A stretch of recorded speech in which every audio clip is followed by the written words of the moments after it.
Hey guys, welcome back to Economics and Comics. So quickly, this is our spoiler review of the movie Us. If you don't want to see the spoilers and learn everything about the movie, go to the non-spoiler review. I'm here with GoneWithTheTwins.com, Joel and Mike Massey. They took me to the movie, and we're going to try to not jump all over each other and just give you everything right now.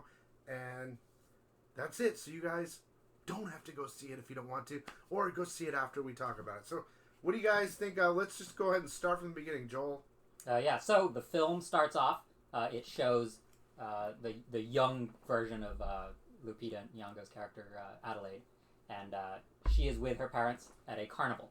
And the film's kind of like showing numerous little creepy things happening, and so you know something weird is going to happen to this girl. But she ends up getting separated from her parents, and she wanders into...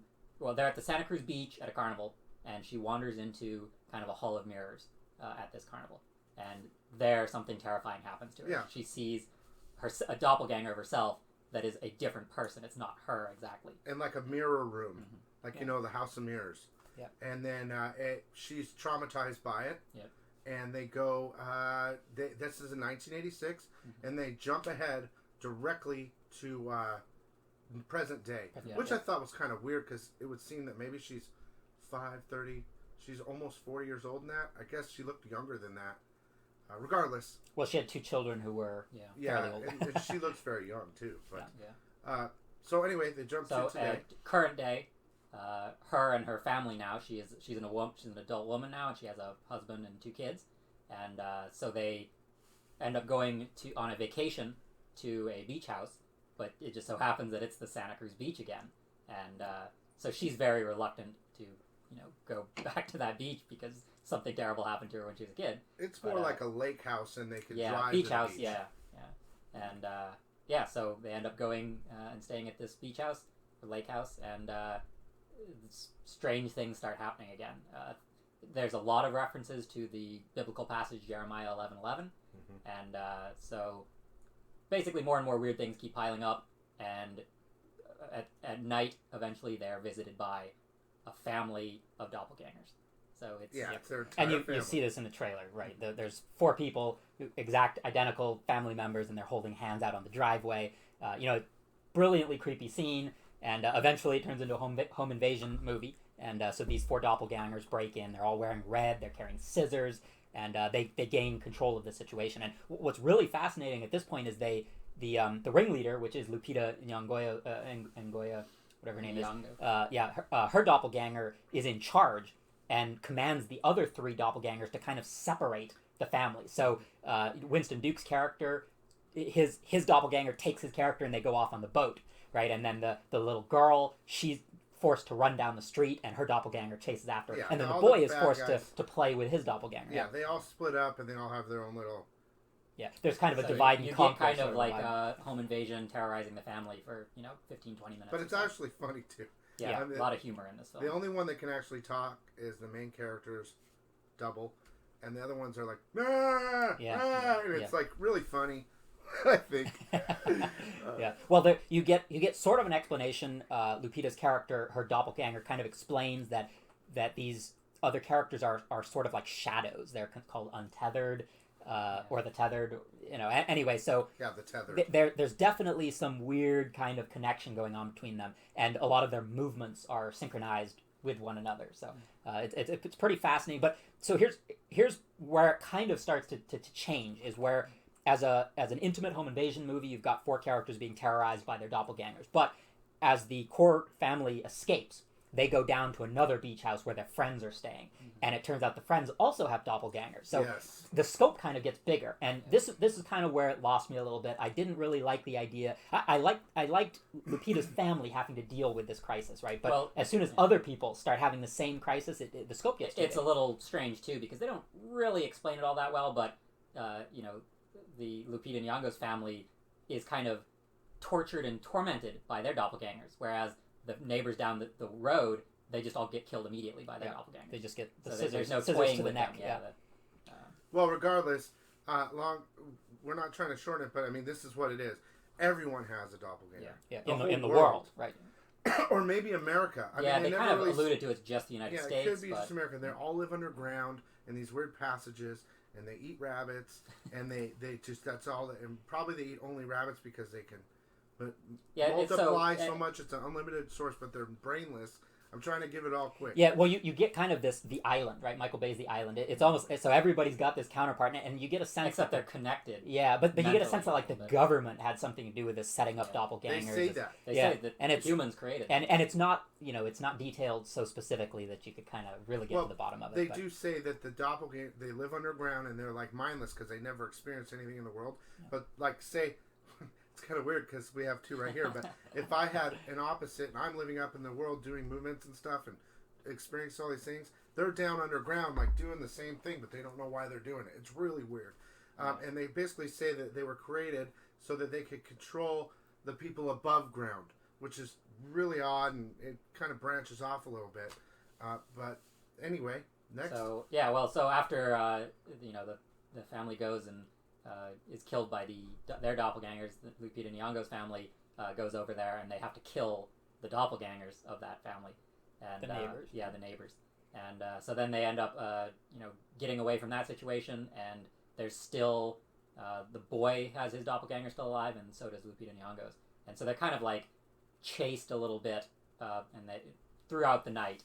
And the next morning, they end up going back to the Santa Cruz beach, and they see there's a huge line of these doppelgangers that are all holding hands, kind of like sectioning off an area. Real quick, in 1986, when she first met her first doppelganger, it was the We Are the World or whatever, where they held hands across America.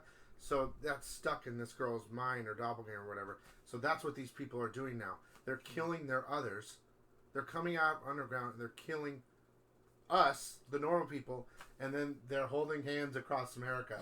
Like to say, look, we're out. We killed all of you. It's us. The world needs to see. Yeah. So basically, the climax of the film, they're back at that Santa Cruz beach, and the Lupita Nyong'o's doppelganger steals the little boy, the normal boy, not the doppelganger boy, and takes him underground. Yeah. So you get this almost literal descent into hell, right, where she just keeps going deeper and deeper underground. Yeah. Lupita Nyong'o Adelaide ends up going back into that Hall of Mirrors. And at the end of the Hall of Mirrors is a door that leads down into the subway system, and this is where you see, she meets Lupita Nyong'o, the doppelganger, and this is where the doppelganger kind of explains the whole situation that we already covered. But. Yeah, but the thing with her doppelganger is she's like the only one that can talk. She's the only one that and she planned everything. She said she planned it all from the beginning. It's been 30-some years. Took her years to plan this. And robot mindless army of doppelgangers. So basically it's a big horror movie that's not really scary. It's really funny, and there's a lot of people dying, and there's a bunch of different ways you can go, sci-fi, it's just all over the place. Well, so at the very end of the film, Adelaide finally, after killing all the other doppelgangers, finally manages to kill her doppelganger and rescues the little boy. And so they come back up to the surface, and then they're driving home. And then there's a big twist, right? And this is kind of unfortunate because the whole setup of the film is this fascinating psychological thriller. It did not need a twist ending. I don't know why they chose to do this twist ending, but it cheapens things a little bit. Yeah, absolutely, yeah. But basically, you realize that Lupita Nyong'o Adelaide, when she originally met her doppelganger at the very beginning of the film, when they were kids. Yeah, when they were kids in the Carnival House of Mirrors, they actually switched places. So this entire time, it's basically the wrong one has been stuck down. They all realize. See, the thing is, they're all like mindless creatures down there. Mm-hmm. And when the mindless creature copy saw her, she did something that would never happen. Reached out, grabbed her, switched places, and they thought something was wrong with her when she came out, but it was actually the copy, and learned everything. And the real one was down below with all the crazy people, and figuring out her revenge type of thing. Yeah, and then the film ends with a large pullback to see this huge row of all the doppelgangers all over the place. Yeah, so logistically, this is where kind of a lot of it falls apart, right? Because it's too much to believe that this one character is able to organize all this stuff, especially because what she's commanding is an army of zombies, basically.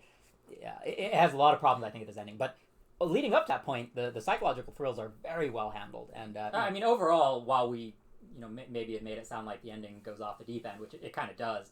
I would say the first 3/4 of the film is very solid. Yeah, it's a very suspenseful. It's a great mix of comedy and horror. It's a new style of horror. It's not like, hey, we got chainsaws and we're coming through doors and chopping off heads. There are slasher elements, but you don't ever feel like that's the. It's more of like a mix of horror and funny, with a little bit of sci-fi in there, and there's definitely a message. I think we can probably try to talk about right now. Well, since it's a spoiler. Bill actually had a pretty good, and I think a lot of people, because of Get Out with its very prominent social and race relations commentary, I think a lot of people will be looking at this film specifically to unearth the message behind this film. And I think there's a lot of ways to interpret things, and there's going to be a lot of speculation. But Bill had a pretty good theory about, this underground army of people, basically. They're rising to the top and they're taking over. And I think he's probably pretty correct on this front. It's a matter of, if these underground people in the shadows represent oppressed people, they're rising and they're kind of taking over, and it's now their time to be in the light and to be the majority. So it's the oppressed, the people being oppressed, getting control and overthrowing their oppressors. And I think there's a lot of little social commentary. I think that's the big one, though. Yeah, we just don't want you to think that we might have missed it. And inevitably, there are things we will have missed in this, So, it's a clever film. It's a very complex film and very entertaining, I thought. If you want to have a good laugh, that's how I look at it. And maybe be scared. These guys says people are scared. I wasn't scared, but have a good laugh, entertaining twist on a horror story. I would say this is the one to go see. People are going to be talking about it after, only for the psychological stuff inside implanted in the movie. Not really about the movie, I don't think. They're going to be trying to figure out, like you said, what was the deep People meaning. like to dig deep. And I think we kind of figured it out, but there's a lot more. It's one of those things you see multiple times, you might catch more. But I thought it was really good and funny and all that stuff. And hopefully the spoiler didn't hurt that for you. What do you guys think? For me, the twist ending ruined it. Yeah. But but still, it doesn't ruin the entire movie, but it hurts it for sure. Technically, it's a very proficient film. And I think there's people a lot to be will admired. like the twist too, though. Like, oh, I knew it, or whatever. But it was worked unnecessary. Without it. Yeah, it worked without it. But I guess whatever. So I hope you guys enjoyed this spoiler review of it.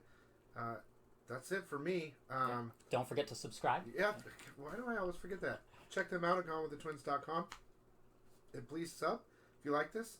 Share it, whatever you need to do. And we'll see you next time. Thank you for taking me. Thanks for having us.